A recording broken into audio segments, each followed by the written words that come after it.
Good morning. It's day 27 and it's Tuesday, which means tomorrow's Wednesday, and I get to see you tomorrow night. We're in James chapter 5, verses 7 through 9, and I'm going to dive right in this morning. Therefore, brothers and sisters, be patient until the Lord's coming. See how the farmer waits for the precious fruit of the earth and is patient with it until it receives the early and the late rains. You also must be patient.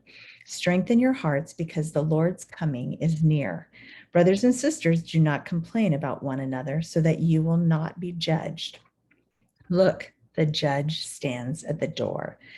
James is trying to tell the Jewish Christians, and I love what he says, because the Lord's coming is near. When Jesus ascended into heaven, he told them that he was going to prepare a place for them and that he was going to come back and get them. They had no concept and no clue that we would be sitting here thousands of years later, still waiting for the Lord to return.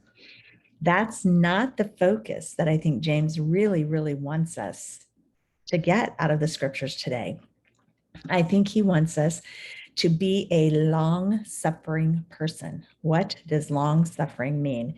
It's a person who puts up with trouble or unhappiness. They endure, they stay the course, they wait for the harvest. That's what James is trying to say. Therefore, brothers and sisters, be patient until the Lord's coming. See how the farmers wait, and he goes into this whole picture of what a farmer does. The farmer prepares, the farmer plants, the farmer performs, but then he has to patiently wait.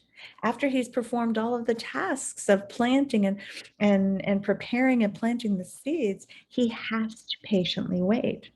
And when he says strengthen your hearts, how do we strengthen our hearts? By what we're doing every day, by diving into the scriptures, by coming together on Wednesday nights, by sharing what's God's doing in our lives. I love what you guys are sending with me. I love what God is doing in our lives. I love to be a part of that.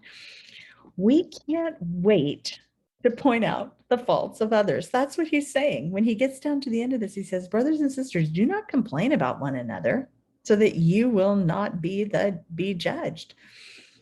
There are times when we can't wait to point our finger and say, hey, God, do you see what so-and-so is doing? And God's like, girl, just pay attention to what you're doing.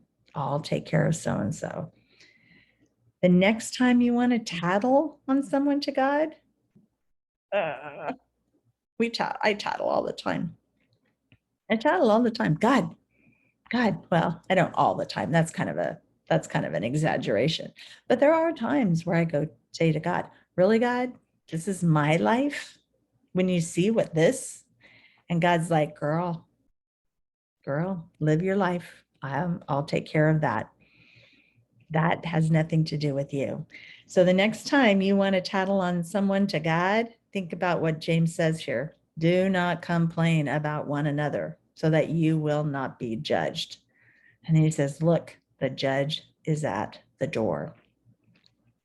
I think that what I wrote on my Post-it note today and what I want to take away from our lesson is that we need to treat others the way we want God to treat us. We need to treat others, not the way we want them to treat us, but we need to treat others the way we want God to treat us. Have a great Tuesday. Enjoy your quiet time. I'll see you tomorrow morning for day 28, but I will also see you tomorrow night for our teaching time. Have a great Tuesday.